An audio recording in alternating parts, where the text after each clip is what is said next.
ইসলামের কনসার্টকে কেন্দ্র করে পুরো রাজধানীর মহাখালী সড়ক অচল অবস্থায় পরিণত হয়েছে। হাজার হাজার দর্শক স্টেডিয়ামের বাইরে কিন্তু অবস্থান করছেন। এর মধ্যে অনেকেই টিকিট নিয়েও প্রবেশ করতে পারছেন না একমাত্র ভিড়ের কারণে।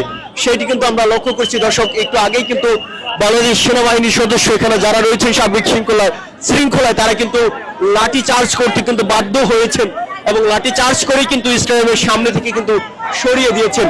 আমরা দেখছি যে অনেকে টিকিট নিয়ে টিকিটের বাইরেও কিন্তু হাজার হাজার দর্শক কিন্তু এর সামনে অবস্থান করছেন, অর্থাৎ যেই সড়ক বলা নেই সেই সড়কে কিন্তু তারা অবস্থান করছেন এবং আর্মি কিন্তু লাঠি চার্জ করে কিন্তু তাদেরকে সরিয়ে দিচ্ছে। আমরা এখনো কিন্তু সেই লাঠি চার্জের দৃশ্য কিন্তু দেখছি